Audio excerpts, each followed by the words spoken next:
Selamat siang, Bu Lina. Jadi, em, ini adalah presentasi untuk poster kami kelompok 2 di balik angka akuntansi. Kelompok 2 ini beranggotakan Grace, Gracia, Yovita, Diva, Karin, Cherish, dan juga saya sendiri, Elisha.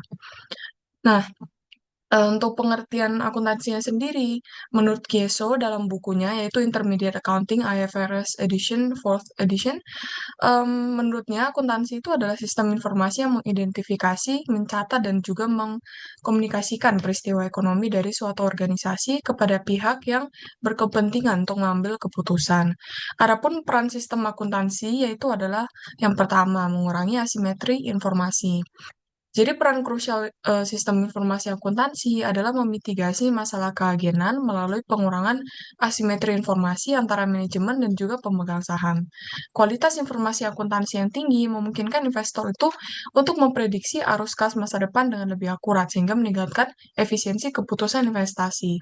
Informasi akuntansi yang transparan juga mencegah manajemen melakukan tindakan oportunistik yang merugikan stakeholder sehingga tercipta kepercayaan pasar yang fundamental bagi stabilitas ekonomi perusahaan. Lalu yang kedua ada relevansi nilai bagi pengambilan keputusan pasar. Perunut akuntansi juga adalah menyediakan informasi yang memiliki relevansi nilai. Sistem akuntansi yang dirancang untuk menghasilkan laporan keuangan yang menjadi basis utama bagi investor dan kreditor dalam menilai kinerja perusahaan. Informasi ini harus memenuhi karakteristik kualitatif, seperti misalnya dapat dipahami, relevan, dapat diandalkan, dan dapat diperbandingkan, agar stakeholder juga bisa mengambil keputusan ekonomi yang valid. Lalu yang ketiga adalah integrasi data untuk efisiensi operasional. Jadi, akuntansi itu tidak berdiri sendiri, melainkan terintegrasi dengan fungsi bisnis lain.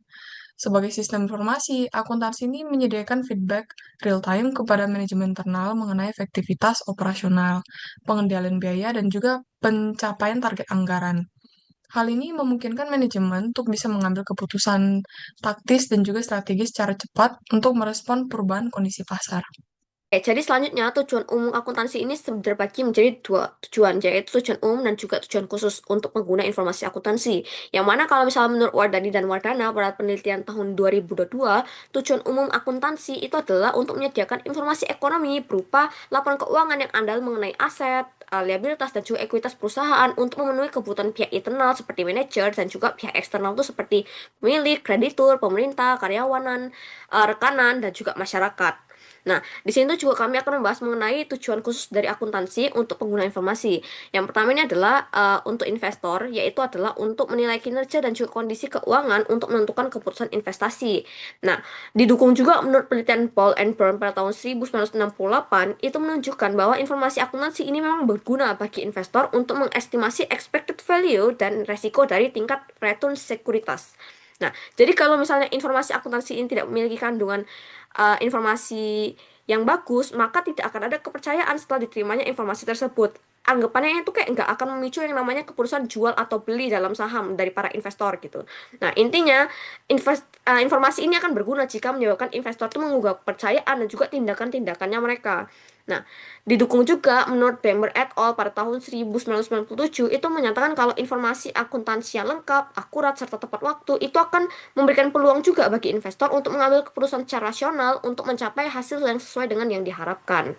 Nah, selanjutnya tujuan khusus akuntansi bagi kreditur itu sebagai pihak eksternal, yaitu menggunakan laporan keuangan sebagai dasar untuk menganalisis keputusan pemberian kredit oleh kreditur, menurut Ramdhani, Muhammad, Kamidin, dan Ajmal tahun 2018.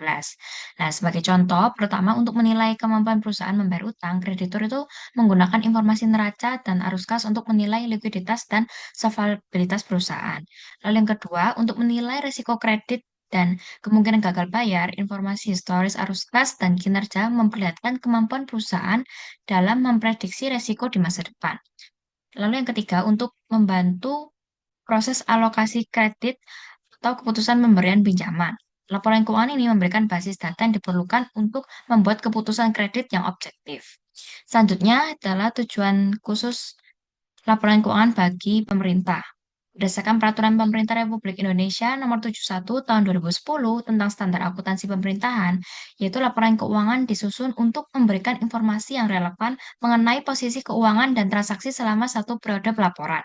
Dan laporan keuangan digunakan untuk membandingkan realisasi pendapatan belanja, transfer, dan pembiayaan dengan anggaran yang telah ditetapkan, menilai kondisi keuangan, lalu juga mengevaluasi entitas pelaporan, dan membantu menentukan ketaatan terhadap perundang-undangan. Selanjutnya, bagi pihak manajemen, tujuan umum akuntansi adalah untuk menyediakan informasi keuangan dan non-keuangan untuk membantu perencanaan, pengendalian, dan juga pengambilan keputusan serta evaluasi kinerja. Nah, informasi ini tuh digunakan untuk mengontrol biaya, meningkatkan efisiensi, dan juga mencapai target perusahaan. Nah, kalau untuk tujuan khusus akuntansinya, secara khusus akuntansi itu menerapkan prinsip konservatisme, yaitu mengakui kerugian lebih awal dan keuntungan saat terrealisasi.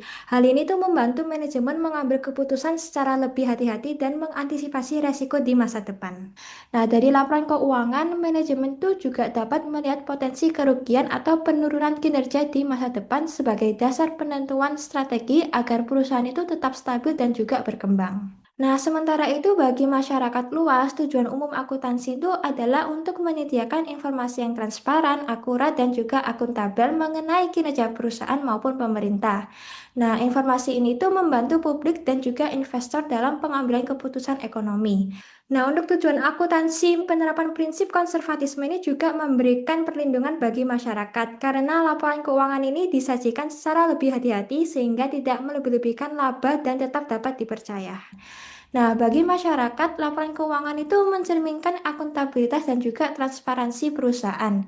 Dari laporan tersebut, publik itu dapat menilai apakah perusahaan itu dikelola dengan baik, bertanggung jawab secara sosial, dan juga mampu menjaga keberlanjutan usahanya. Nah, bagaimana sih perbedaan tujuan akuntansi bagi setiap stakeholder ini memengaruhi penyajian angka akuntansinya? Jadi kalau misalnya kita lihat di bagan ini, itu yang pertama tujuan akuntansi yaitu menyediakan informasi keuangan untuk setiap stakeholder perusahaan yang punya kepentingan dan kebutuhan akan informasi keuangan yang berbeda-beda.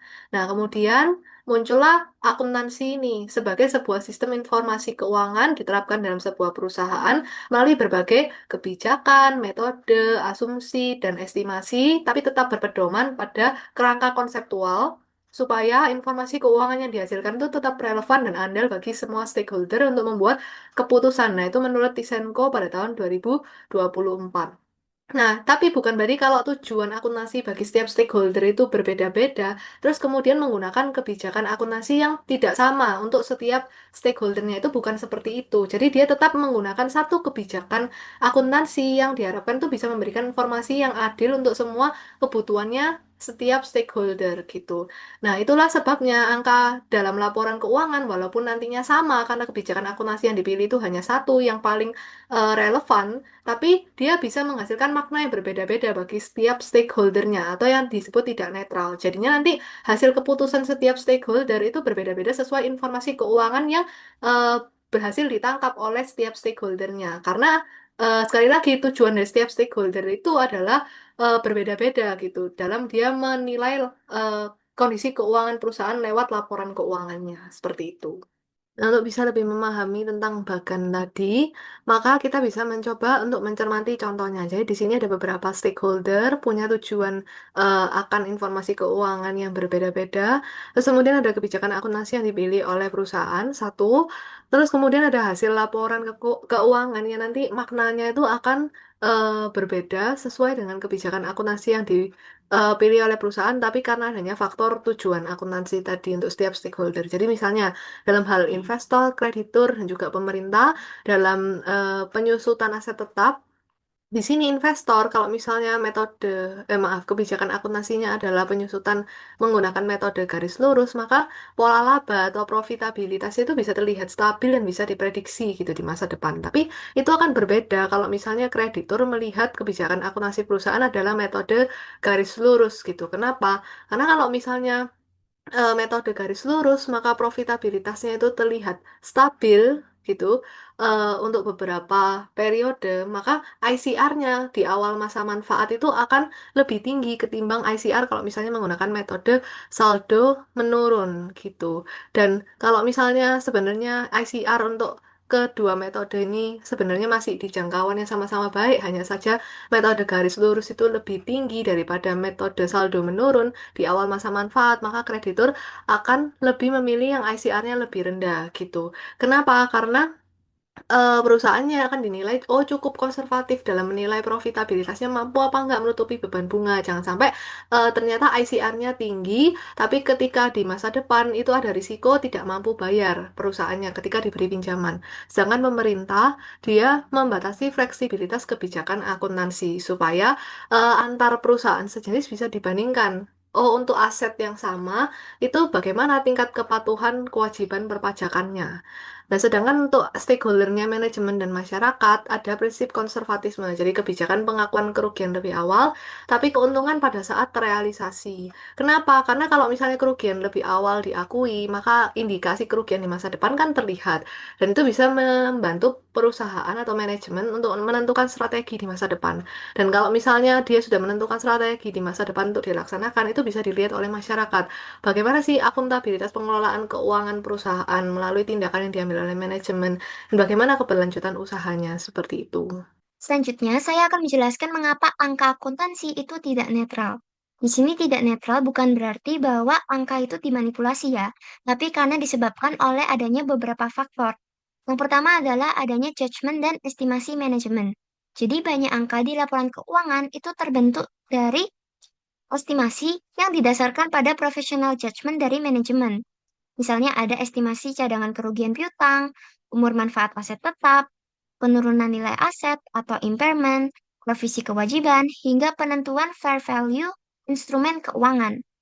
Tentunya setiap manajemen itu mempunyai pertimbangan profesional masing-masing dalam menentukan angka estimasi berdasarkan keahlian mereka, pengalaman historis, kondisi dan ekspektasi ekonomi, hingga informasi yang tersedia, karena tentunya perusahaan punya informasi yang berbeda-beda. Akibatnya, dua perusahaan dengan kondisi ekonomi yang mungkin relatif sama atau berada di sektor yang sama, itu bisa jadi labanya, asetnya, atau bebannya itu beda. Hanya karena perbedaan judgement profesional yang digunakan. Tapi selama judgement ini tuh masih berada dalam koridor standar akuntansi yang berlaku, maka perbedaan ini tuh masih sah dan tidak menyalahi aturan. Selanjutnya, ketidaknetralan angka akuntansi itu juga disebabkan oleh pilihan metode akuntansi. Jadi, standar akuntansi itu biasanya menyediakan beberapa alternatif metode yang bisa digunakan oleh manajemen yang sama-sama sah untuk digunakan. Misalnya ada metode penyusutan, itu kan ada metode sum of the year, ada metode double declining, terus ada juga straight line. Selain itu ada juga metode penilaian persediaan, misalnya ada metode FIFO, ada metode weighted average, dan ada metode pengakuan pendapatan, yaitu ada cash basis dan ada accrual basis. Nah, tentunya perbedaan pilihan metode ini akan berdampak langsung pada angka dalam laporan keuangan. Sebagai contoh, perbedaan metode penyusutan itu tentunya bisa menyebabkan beban lebih besar atau lebih kecil di periode tertentu, meskipun aset dan aktivitas operasionalnya itu sama. Misalnya dengan menggunakan metode saldo menurun gada, beban itu akan jauh lebih besar di awal masa manfaat aset dibandingkan di akhir-akhir tahun. Faktor yang ketiga adalah kepentingan ekonomi dan politik. Angka akuntansi di dalam laporan keuangan itu tidak hanya berfungsi sebagai informasi keuangan, tapi juga digunakan untuk menentukan bonus manajemen, memenuhi perjanjian utang, dan bahkan mempengaruhi keputusan investor. Nah, karena angka akuntansi ini memiliki konsekuensi ekonomi yang nyata, maka manajemen tentunya cenderung memilih kebijakan akuntansi yang paling menguntungkan, misalnya memilih kebijakan tertentu yang membuat laba perusahaan di tahun tersebut itu tinggi supaya mereka bisa dapat bonus lebih tinggi. Selain itu, ketidaknetralan angka akuntansi itu juga bisa disebabkan oleh faktor politik, entah itu koneksi politik maupun ketidakpastian politik. Berdasarkan penelitian yang dilakukan oleh Preus dan Koenigsgruber, koneksi politik itu dapat mendorong perilaku opportunistic management atau sebaliknya membuat manajemen itu menjadi lebih patuh. Dalam beberapa rezim politik, koneksi politik itu dapat mendorong manajemen menjadi lebih oportunistik, misalnya dengan melakukan manajemen laba atau mengurangi transparansi pengungkapan yang mengakibatkan angka laba yang dilaporkan itu menjadi lebih tinggi atau lebih stabil dibandingkan kondisi ekonomi yang sebenarnya. Namun dalam konteks institusi yang kuat, biasanya perusahaan yang terkoneksi politik itu justru dapat dipaksa lebih patuh karena berada dalam pengawasan yang lebih ketat. Di sisi lain, penelitian yang dilakukan oleh Dai dan Ngo menyatakan bahwa ketidakpastian politik itu mempengaruhi konservatisme akuntansi, di mana dalam kondisi ketidakpastian politik yang tinggi, misalnya menjelang pemilu, itu perusahaan cenderung menerapkan konservatisme akuntansi yang lebih besar, di mana hal ini tuh tercermin dari praktik pengakuan laba yang lebih hati-hati dan pengakuan kerugian yang lebih cepat.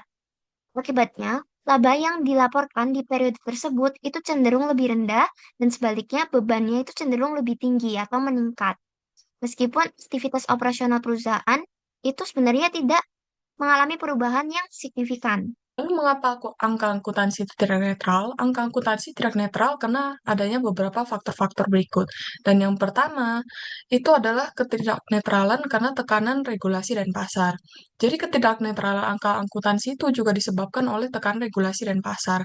Laporan keuangan tidak hanya disusun untuk menggambarkan kondisi ekonomi perusahaan, tetapi juga untuk memenuhi ketentuan regulator dan ekspektasi pasar. Perusahaan, regulasi menetapkan batas dan kriteria tertentu sehingga mendorong manajemen untuk memilih kebijakan akuntansi yang menjaga kepatuhan dan stabilitas rasio keuangan. Selain itu, tekanan pasar membuat perusahaan berupaya untuk menampilkan kinerja yang stabil dan juga bagus dan bisa diprediksi agar menarik perhatian investor.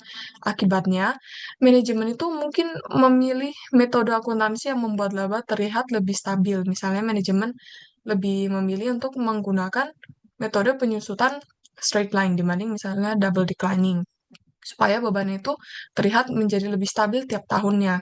Hal ini menunjukkan kalau misalnya akuntansi itu tidak sepenuhnya netral karena dipengaruhi juga oleh tekanan eksternal, bukan semata-mata hanya oleh aktivitas ekonomi. Selanjutnya adalah kerangka konseptual akuntansi. Yang pertama, tujuan umum pelaporan keuangan, yaitu menyajikan informasi keuangan mengenai suatu entitas yang dapat dimanfaatkan oleh investor yang ada maupun calon investor, serta pemberi pinjaman dan kreditur lainnya dalam menentukan keputusan penyediaan dana atau sumber daya kepada entitas tersebut.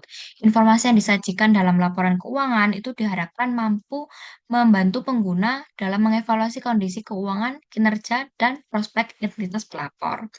Nah, agar informasi keuangan tersebut bermanfaat, itu diperlukan karakteristik kualitatif tertentu yang menunjukkan bahwa informasi tersebut itu benar-benar mendukung proses pengambilan keputusan pengguna. Lalu informasi keuangan harus memiliki tingkat relevansi yang tinggi, sehingga mampu mempengaruhi keputusan ekonomi, serta harus disajikan secara andal dengan mencerminkan kondisi ekonomi yang sebenarnya dari entitas yang dilaporkan. Nah, selain itu, kegunaan informasi keuangan akan semakin meningkat apabila informasi tersebut dapat dibandingkan antara periode maupun antar entitas, dapat diverifikasi kebenarannya, disampaikan secara tepat waktu, serta disajikan dalam bentuk yang mudah dipahami oleh para pengguna laporan keuangan. Nah, selanjutnya untuk elemen laporan keuangan ini terdapat 5 komponen utama, yaitu ada aset, liabilitas, ekuitas, pendapatan, dan juga beban. Nah, kalau misalnya aset ini adalah sumber daya yang dikuasai perusahaan untuk menghasilkan laba di masa depan, seperti kas, inventaris, dan juga aset tetap. Dan fungsinya itu adalah untuk menunjukkan kekayaan yang dimiliki entitas. Nah, selanjutnya untuk liabilitas, ini adalah kewajiban masa kini perusahaan yang timbul dari peristiwa masa lalu seperti utang usaha atau pinjaman bank yang penyelesaiannya itu mengakibatkan arus keluar sumber daya. Dan fungsinya ini adalah untuk memantau utang yang harus dibayarkan. Selanjutnya untuk ekuitas, ini adalah hak residual atas aset perusahaan setelah dikurangi seluruh liabilitas.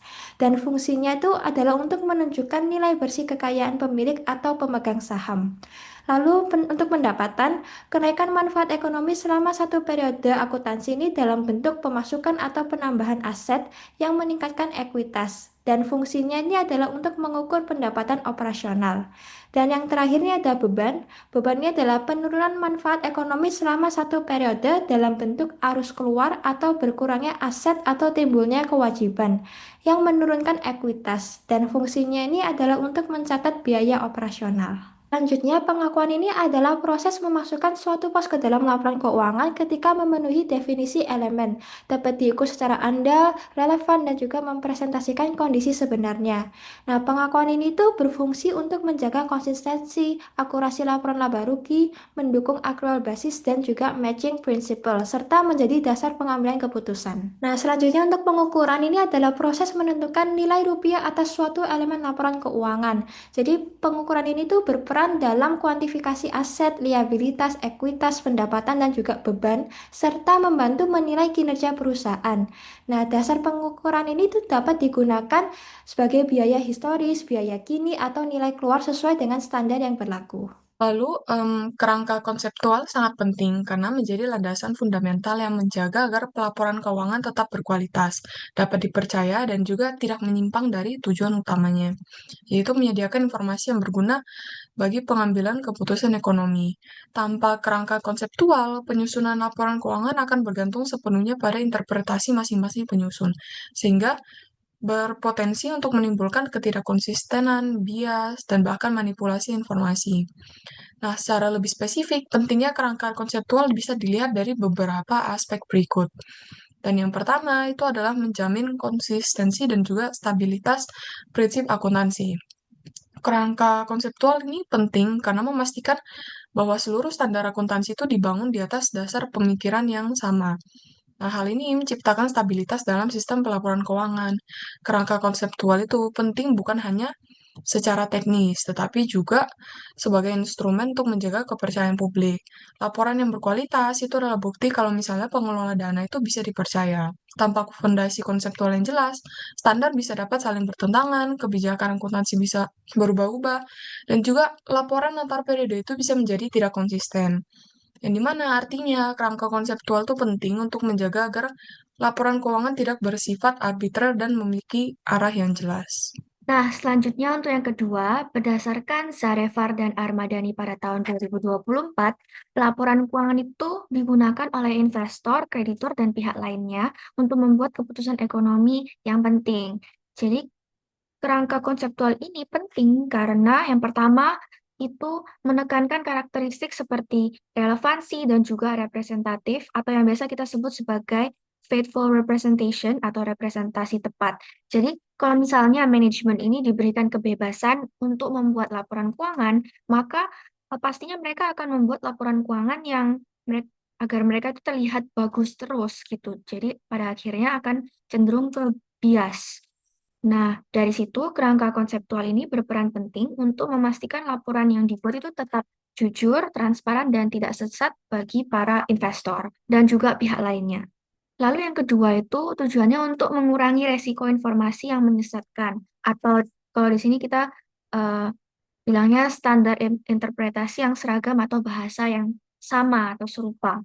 Nah, kalau misalnya tanpa kerangka konseptual ini bisa jadi laporan keuangan itu yang dibuat oleh manajer ataupun tim dari suatu perusahaan itu bisa jadi tidak dipahami atau disalahartikan oleh publik seperti investor. Nah, tapi karena adanya kerangka konseptual, maka kesalahpahamannya atau kesalahartiannya itu berkurang karena semua pihak menggunakan standar yang serupa atau sama. Lalu yang ketiga itu kredibilitas atau menjaga objektivitas laporan untuk reputasi perusahaan. Ya, laporan itu kalau misalnya tidak ada kerangka konseptual, maka bisa jadi laporan keuangan ini dianggap sebagai alat pencitraan. Gitu. Jadi oleh karena itu, di sini saya mau meng-highlight bahwa kerangka konseptual ini penting. Jadi kalau tanpa kerangka konseptual, kualitas informasi itu juga dapat menurun dan kepercayaan publik juga ikut menurun. Gitu. Nah, selanjutnya untuk yang ketiga itu mengurangi subjektivitas dan potensi manipulasi. Jadi fenomena di balik kepentingan yang ketiga ini adalah akuntansi itu kan biasanya mengandung unsur-unsur pertimbangan profesional atau professional judgment dari misalnya dari board of directors, manager, atau atasan lainnya. Sehingga kerangka konseptual ini penting karena tujuannya itu untuk memberikan batasan atau panduan agar pertimbangan-pertimbangan tersebut itu tetap berada dalam kondisi yang wajar. Nah, berdasarkan penelitian sebelumnya dari Suryani dan Faust pada tahun 2024, dalam pengambilan keputusan, biasanya tuh pemangku kepentingan tidak hanya menggunakan informasi kuantitatif atau tidak hanya melihat angka, tetapi juga melihat dari informasi kualitatif. Sehingga bisa jadi, yang pertama ini penyaring narasi bias. Jadi, bisa jadi laporan tahunan yang dibentuk oleh manajer yang dalam bentuk narasi itu sering digunakan untuk melebih-lebihkan data kinerja perusahaan. Nah, kalau misalnya tidak ada regulasi atau panduan seperti kerangka konseptual, hal ini bisa disalahgunakan gitu. Makanya ini tujuannya, kerangka konseptual itu tujuannya untuk menyaring narasi-narasi yang bias seperti itu. Selain itu juga sebagai pembatas earnings management. Jadi tujuannya itu untuk mempersempit ruang gerak manajemen laba agar pengakuan dan juga pengukurannya itu tetap objektif di mata investor. Lalu yang ketiga, itu terbukti juga dari penelitian dari Mutaharoh dan Ifada pada tahun 2023, kalau misalnya ada orang di dalam perusahaan, kalau misalnya ada orang di dalam perusahaan itu kompeten atau ahli di bidang akuntansi, terkadang mereka itu mencari celah atau loopholes untuk melanggar aturan jika tidak ada batasan yang kuat gitu. Itu berdasarkan penelitian tersebut. Jadi disinilah kerangka konseptual itu menjadi sangat penting, di mana ini menyediakan batasan atau panduan ini memberikan batasan teknis dan juga moral agar keahlian dari akuntan itu tidak disalahgunakan. Nah, dan yang terakhir itu meningkatkan keterbandingan informasi. Jadi, kerangka konseptual itu penting karena menciptakan keseragaman dalam definisi dan juga pengakuan elemen-elemen dalam laporan keuangan. Nah, berdasarkan Soesanto dan Wijaya pada tahun 2022, kerangka konseptual yang diterjemahkan dalam standarisasi PSK 1 itu mewajibkan informasi yang mudah dipahami oleh publik. Ini tujuannya agar comparabilitas atau comparability antar perusahaan itu dapat tercapai dan tidak ada kesalahpahaman antar investor. Jadi kalau misalnya tanpa kerangka konseptual ini bisa jadi antar perusahaan itu bingung untuk membandingkan, kan kadang butuh data-data dari perusahaan lain untuk melakukan comparability seperti itu. Oleh karena itu, dapat saya simpulkan bahwa kerangka konseptual ini penting bukan hanya sebagai pedoman secara teknis, tetapi sebagai penjaga kualitas, integritas, dan juga kredibilitas pelaporan keuangan. Oke, selanjutnya terdapat juga kasus nyata perusahaan yang menunjukkan ketidaknetralan angka akuntansi, yaitu pada PT Garuda Indonesia Persero Tbk, yang mana PT Garuda Indonesia ini melakukan manipulasi laporan keuangan terkait pengakuan pendapatan perjanjian kerjasama dengan PT Mahata. Nah, PT Garuda Indonesia ini mengakui pendapatan sebesar USD 239,94 juta, padahal tidak ada satupun pembayaran dilakukan oleh pihak Mahata. Diduga kalau motif dari PT Garuda ini melakukan manipulasi laporan keuangan itu untuk mengurangi kerugian perusahaan, sehingga ini berpengaruh pada laba yang diperoleh perusahaan sebesar USD 5 juta pada tahun 2018. Nah, perusahaan ini memang mengalami kerugian sebesar USD 213 juta pada tahun 2017 dan juga masih merugi hingga kuartal 3 pada tahun 2018 sebesar USD 114,08 juta, yang menunjukkan ada lonjakan signifikan pada laba akhir tahun 2018. Nah, hal ini memang termasuk pelanggaran dalam standar akuntansi yang mana seharusnya pendapatan diakui setelah pekerjaan selesai dilaksanakan. Nah, oleh karena itu kita ingin mengkaitkan juga dari kasus ini dengan teori yang ada. Dan di sini akan aku sangkutkan juga dengan fraud triangle theory oleh Cressey pada tahun 1953. Yang mana dia tuh menjelaskan kalau misalnya teori ini tuh kecurangan terjadi ada 3 unsur utama, yaitu tekanan, kesempatan, dan juga rasionalisasi gitu. Nah, ketiga unsur ini tuh saling berkaitan dan membentuk kondisi yang mendorong manajemen melakukan tindakan fraudnya. Nah, kita akan membahas yang pertama. Yang pertama itu ada pressure atau tekanan. Jadi ada tekanan ini tuh muncul karena akibat kerugian besar yang dialami oleh PT Garuda Indonesia pada tahun 2017 hingga 2018 yang membuat manajemen ini ya terpaksa untuk ingin memperbaiki citra kinerjanya. Yang mana dia tuh melakukan dengan cara yang salah, yaitu dengan mengakui pendapatan sebesar USD 239,94 juta yang belum diterima.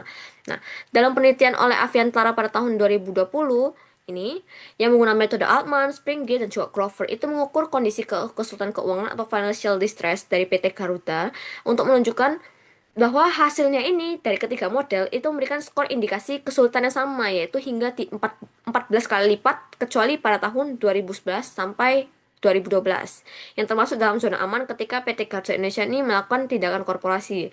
Nah, ini sebenarnya untuk membuktikan kalau misalnya si Garuda Indonesia ini ada yang melakukan fraud. Jadi dengan menggunakan model Paynesh, dia ini mendeteksi indikasi fraud sebesar 8 kali dan juga Deco itu sebesar 9 kali lipat. Yang mana ini tuh sejalan dengan jumlah restatement laporan keuangan, yang mana ini tuh menjadi sinyal kalau misalnya restatement ini adalah sinyal kecurangan gitu loh. Nah, saat perusahaan berada di zona aman ya pada tahun 2011 sampai 2012, itu kedua model ini tuh tidak menunjukkan indikasi fraud, yang mana berarti risiko kecurangan ini emang lebih rendah pada periode yang sehat gitu. Nah, dari sinilah makanya munculnya kesempatan karena terdapat kelemahan dalam sistem pengendalian internal atau ada celah dalam penerapan standar akuntansi. Nah, dalam kasus Garuda ini kan kesempatan ini terjadi karena ada celah pengawasan dan juga ada kompleksitas transaksi kerjasama sehingga pendapatan dapat diakui lebih awal oleh si Garuda ini. Nah, terakhir tuh ada rationalization atau rasionalisasi. Yang mana itu terjadi ketika ya pelaku ini meyakinkan dirinya kalau misal tindakan yang dilakukan itu dapat dibenarkan. Karena kan di sini manajemen mungkin beranggapan bahwa kayak loh, ini kan pendapatannya harusnya tetap kita akan dapat. Makanya ini anggapannya sebagai percepatan pendapatan aja untuk pencatatannya. Makanya ini bukan dianggap sebagai kecurangan menurut si manajemen mungkin. Nah, selain itu manipulasi ini kan juga menguntungkan Garuda karena ya dipandang sebagai langkah sementara untuk menjaga kepercayaan investor dan stabilitas perusahaan. Nah, proses pembenaran atau rasionalisasi inilah yang membuat tindakan yang sebenarnya melanggar standar akuntansi ini dianggap dapat diterima oleh si manajemen atau pelaku. Nah, oleh karena itu, manipulasi laporan keuangan Garuda tahun 2018 ini mencerminkan terpenuhnya tiga elemen dari fraud triangle teori, yang mana ada pressure, opportunity, dan juga rationalization. Ini juga memberitahu kita kalau misalnya kondisi keuangan yang memburuk itu tidak hanya berdampak pada kinerja perusahaan, tetapi juga dapat meningkatkan resiko terjadinya fraud atau adanya ketidaknetralan angka dalam akuntansi. Nah, berikutnya kita akan menganalisis kasus PT Garuda Indonesia itu menurut penelitian dari Huang tahun 2006 dan juga Meyer pada tahun 2007 yang dikutip oleh Marjohan pada tahun 2025 yang dipublikasi dalam artikel jurnal terakreditasi Sinta 2 di mana manipulasi laporan keuangan itu kan berkaitan dengan aktivitas manipulasi laba yang di sini identik dengan kasusnya PT Garuda Indonesia di mana dia memanipulasi labanya itu tadi supaya dia tidak terlihat rugi gitu karena beberapa tahun terakhir seperti yang tadi sudah dibahas oleh Diva itu labanya sudah menunjukkan indikasi financial distress. Yang kemudian kalau misalnya kita melihat dari sudut pandang positive accounting theory di mana individu itu bertindak untuk memaksimalkan manfaat pribadi.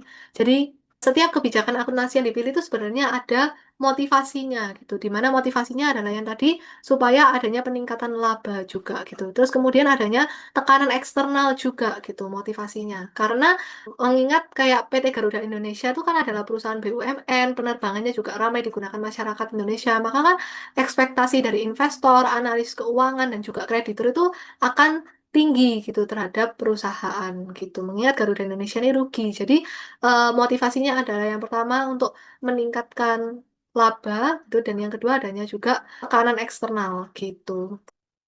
Nah, berikut adalah referensi yang kami gunakan. Sekian dari kelompok kami. Terima kasih.